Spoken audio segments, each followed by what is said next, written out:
semi-finals playoff between Aravindh Chithambaram and Levon Aronian at the Chennai Grand Masters 2024. Levon has just beaten Arjun Erigaisi in the semi-finals and now takes on Aravindh for the first and second spot. 3 minutes plus 2 seconds increment, 2 games, and in case of 1-1 tie, we'll go into an Armageddon. Shake of hands and the game begins. D4 knight f6, knight to f3 by Aravindh, e6 played, and Aravindh goes for the e3 variation, the Cole system, closing in his bishop but opening up the other bishop. b6, the bishop comes out, you fianchetto the bishop, and now castles. Levon pushes his pawn right into the center with d5, and Aravindh brings his knight out to d2. Knight comes out to d7, and now b3 for the other bishop will be placed on d2.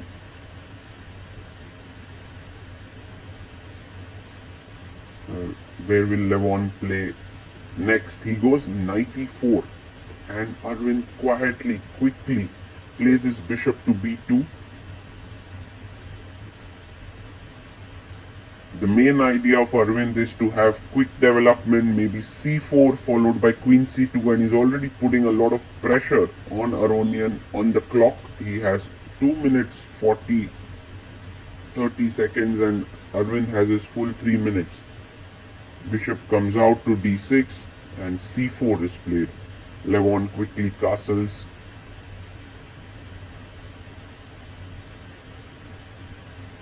Now Aravindh thinking a bit, because he can play his queen to e2, he can play it to c2, he can go rook c1, so many possible moves here. He brings his rook to c1.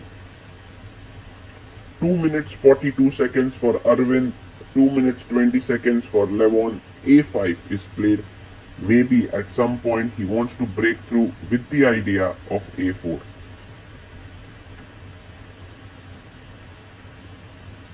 The queen comes out to c2, putting pressure here on the knight. And now if you take, I'll take back with the knight with the idea of e4. f5 is also a good move here for black. So we'll see if Levon tries to play with f5 or takes on d2.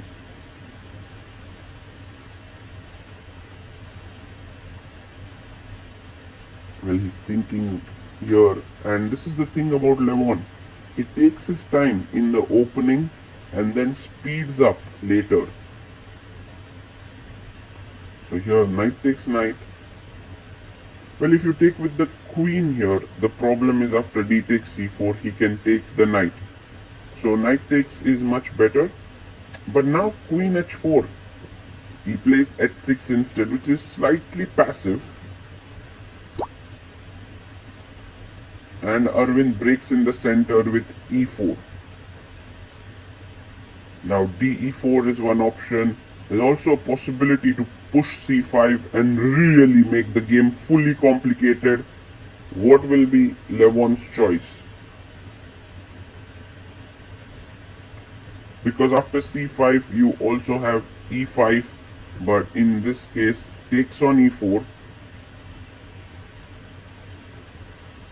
And Aravindh takes with the bishop.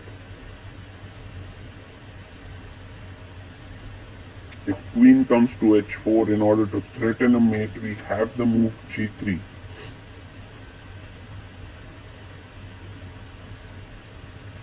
See now Levon down to a minute almost on his clock, while Aravindh has couple of minutes here. Seems like Levon is trying to assess what is better for him. He goes queen h4, threatening a mate in one here. Now if g3, you first play bishop e4, and then after knight e4, play your queen back or put it on h3. That is one way to continue. There's also h3 here, which might be also possible. And I think Aravindh is taking his time between these two moves, because both of them look pretty decent. He plays pawn to g3, bishop takes bishop, knight takes, and Levon plays queen h3. Maybe the queen is slightly misplaced here. If you take, and play bishop a3. That might be possible. But then the knight could come to f6 with the idea of knight g4, and it can become quite complicated. So whether he will take here or not is the question. He plays pawn to f4. And now a good move here is rook e8. Just coming out of this knight d6, cd6, bishop a3 ideas. But he played f5. Now this is not a good move. This is actually very weakening.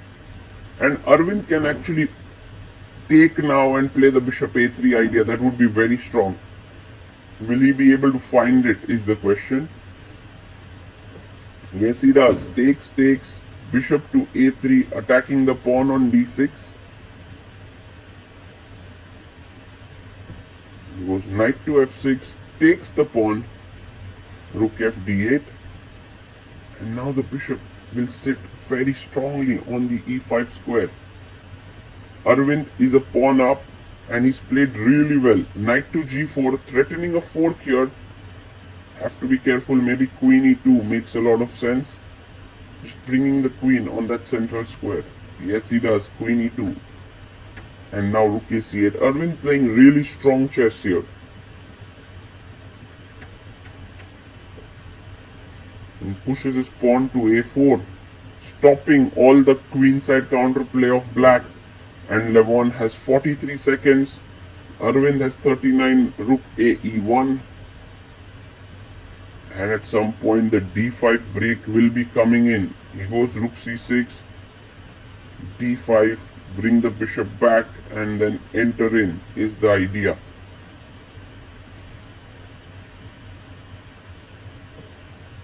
Plays his rook to f3 and rook d7 by Levon. And now the rook comes to d3, preparing d5. g5, that is too risky. Now d5, ed and bishop b2 with the idea of queen e8 or e6 is pretty good. But he first goes rook d2, preparing it, defending h2. Levon goes back rook c8. And now Aravindh goes d5. He does not hesitate. If ed5, just bishop b2, and this is game over. Beautiful chess here by Aravindh. He takes, and now time to get the bishop back. Aravindh has some few seconds left, but he blunders bishop d6. His point is if you take, there is queen e7. But queen h2, what a beautiful move by Levon. First deflecting the queen, and now taking the bishop. The position has suddenly equalized. From being clearly better, it's now equal. King f6. What a turnaround this is. But Aravindh keeping his cool, starting to move faster. gf. In fact, at this point, Levon is also a pawn up, but Aravindh wins the pawn back, takes, and he takes with the pawn, threatening rook e6 check. He goes rook c2 check, king comes back, and Aravindh must be right now not so happy with how this game has gone, but he has no time for all of that. He needs to keep moving. The rook endgame is currently drawn, but he still has some chances as won a pawn. And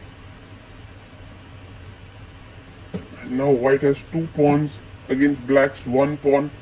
The position should be still a draw, but black has to be accurate. Aronian cannot just play any move and get a draw. b4. He brings his rook here. Rook c5 check would be winning now. a6.